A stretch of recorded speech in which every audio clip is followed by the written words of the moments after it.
There, Tilray traders and investors. It's Rod with Pow Group. Welcome back on the Pursuit of Wealth, your home for MJ stocks, crypto assets, news, and interviews. Also home to the best MJ community and the channel that was created by a retail investor for retail investors. Today is Tuesday, October 22nd. Hope you're doing well. In this video, we're going to take a look at Tilray brands. We'll take a look at the chart and the price action in the days, weeks, and months ahead. But spoiler alert, there is a pull flag that we're looking after a double bottom confirmed. We're looking for the bull flag to confirm. It's a 30-minute bull flag, and we have a target of 184. I'll bring that up in the chart here in just a moment. Before we do, make sure to smash the like. If you're new, you can subscribe. Tick the bell. You'll be notified on any future videos or when I go live. And as always, this is not financial advice. I'm not a financial advisor. You should never buy or sell anything based on anything that I say or write. And full disclosure, I do own Tilray in my portfolio. It's my largest MJ holding. You can also follow us over on X, formerly Twitter. Handle for that is @GroupPow. It's the best way for me to get real-time updates out to the community. There was also some news today. This isn't really anything new. I've been saying for many, many months now in this channel that I think Florida is going to pass somewhere in the 60%, mid 60 percentile range. And I do think they're going to approve adult use in Amendment 3 in Florida. And there was an article from Forbes. This isn't the first article from Forbes either. There was one probably a couple of months ago now showing similar support. So a new poll shows 66% of voters support Florida MJ legalization bid. And there was some, I think the MJ Herald reported on it. There was some online polls showing like 80%. So this isn't new information, and I don't think this is what moved the market. A lot of people were speculating that it was. There was some news about Trump potentially speaking in Florida. I couldn't confirm any of that. And if you haven't seen this video, I just posted why the sudden jump. If you haven't seen that, you can check it out. But personally, I think it was just technical. Money, crypto has been a bit weak, and money has to rotate somewhere. And we've been absolutely destroyed on MJ, right? If you look at like CGC over the last 6 months, it's just been a monthly lower high every single candle. And it's about 75% of a drawdown in 6 months without any monthly bounce. So the time was due. And I said, again, on this channel for a while now, I've been saying for many, many months that we should see 10, 20 days before the election, we should start to see prices recover in a big way. And, why are we talking about a poll about Florida when, Kamala Harris is saying she wants to fully legalize it at the federal level, or, Trump is saying yes on Florida. And even if Trump was speaking today, which I could not confirm that was the case, what would he have said on MJ that we didn't already know, right? He already said he's going to vote yes on Amendment 3, and he already said that Florida's been doing it really, really good, like the way they've been rolling it out. So I really don't think there was any. What is he going to say? Like, I can't wait to vote on Amendment 3. Like, I can't wait to vote yes, because he's already told us he's going to vote yes. So personally, I think it was just mostly technical. I would say pretty much all technical, because like I said, leading into these elections, they're probably going to pump it even more, and then they're probably going to approve Florida. The question is how much do we run into that Florida vote? And it could end up being a type of sell the news event. The harder we run into it, the more it could be. But taking a look at Tilray here, there was a lot of bull flags on watch during the morning. There was a 5-minute bull flag. I mentioned that on CGC, and that was leading the way today. And you will expect this with these names because they're listed on U.S. major exchanges. So here was the first 5-minute bull flag. We had our low, high. We actually had a 5-minute equilibrium. We had our low, high, higher, low, lower, high, higher, low, bull break, and then confirmed the 5-minute bull flag. And we saw that reach to perfection. We had a target of about 510. It actually overshot it.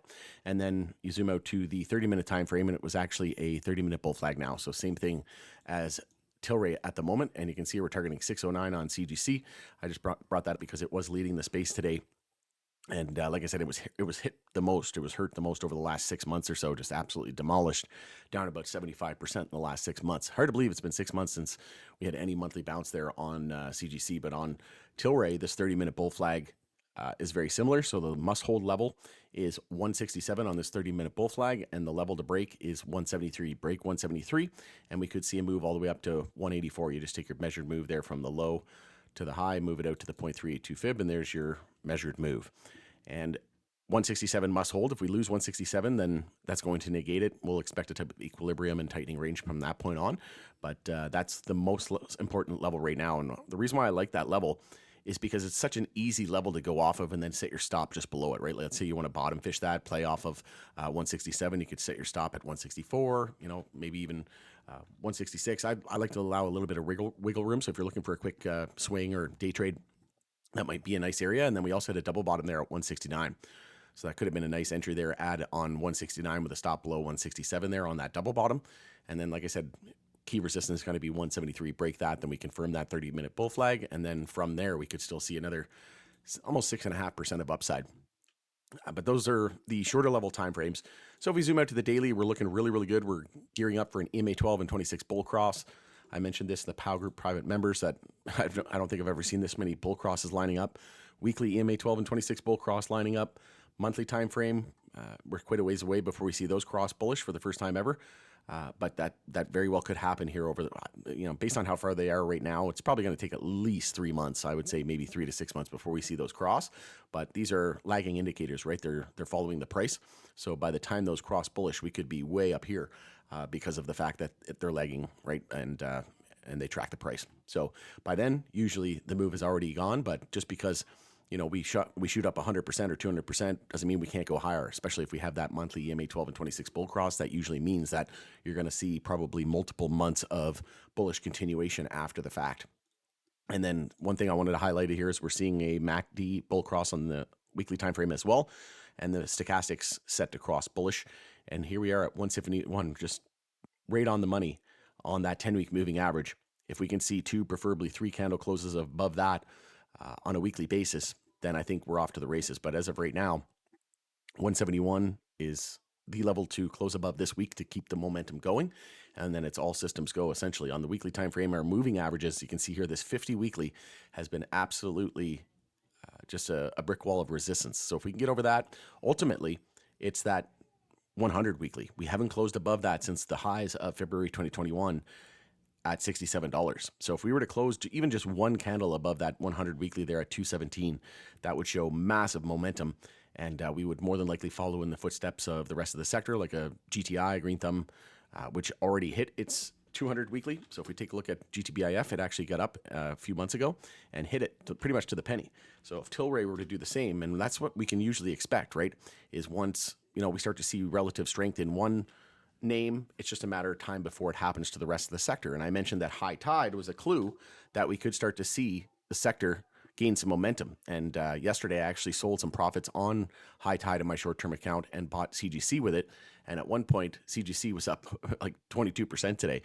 So it ended up being a perfectly timed move. But again, I don't have a crystal ball. That was just, a lot of it was luck, but a lot of it was just me knowing that, it's probably just a beginning of a broader move, and we're probably going to see the rest of the sector follow suit. And what better name than CGC, something who's been absolutely beaten down. And Tilray will probably run at the last, but it'll have the most gains, in my opinion, when it's all said and done. And it's a larger market cap, so it takes a lot more to move it. But yeah, CGC 75 down 75% in the last 6 months. If we take a look at Tilray over the last 6 months, so this candle right there, we are down from current levels. We're only down 41%. So yes, you can have bigger moves on names like CGC, but they have bigger drawdowns. So that's one thing about Tilray. You don't have as big of a drawdown, but you don't get as big of a move either. But personally, I'm way more bullish on Tilray long term than I would be on Canopy, but I do own both. So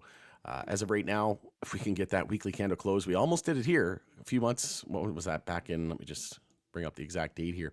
That was April of this year. So we almost did it there, but we had an upper wick and then a huge waterfall down back below all of the weekly moving averages. And we're gearing up for a golden cross over the next, call it, week or two. It's looking like more than likely going to see that bullish cross, and then the 50 and the 100 weekly moving average bull cross is lining up, which would only be the second time in history. And then, like I said, if we can get a candle close over that 100 weekly at 217, we got nothing until about 6:30. So this is looking good into tomorrow. I wouldn't even be surprised if we saw a gap up tomorrow and gap and trap. A lot of people will probably think this is just a pump and dump, right? Most people rightly so. It's been a 4-year brutal bear market, but one of these times, right, they're just going to send it and not look back. And it could very well be different this time. It's a very dangerous phrase, but one has to think we are 2 weeks from today from the U.S. elections. Both are pro-MJ. One is saying he wants to legalize it at the federal level. If that happened in 2021, we'd be at $100 right now on Tilray, right? It was at $67 in 2021 on the hopes of the U.S.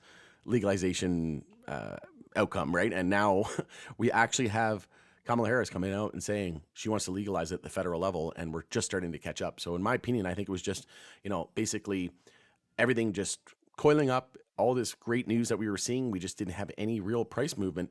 And then sure enough, today, volatility returned in a big way. And once it did, everybody starts remembering like, oh, it's 2 weeks before the election. Oh, one said we want to legalize it at the federal level. Oh, Florida's going to be voting in a couple weeks. Oh, we could see rescheduling, right? The hearing on this December 2nd, and rescheduling could happen by January or March of 2025. And then we could see safe banking in a lame duck session or in a new administration and uplisting. Excise tax improvement here in Canada. Germany looking to fast track Pillar 2. There's so many catalysts. It's not even funny. We just have to be patient.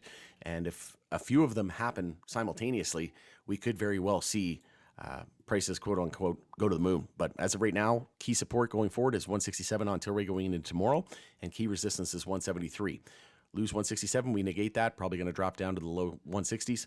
And then if we break 173, we have a measured move of 184. But then we'll look at this 217 level. That's all about 217 USD.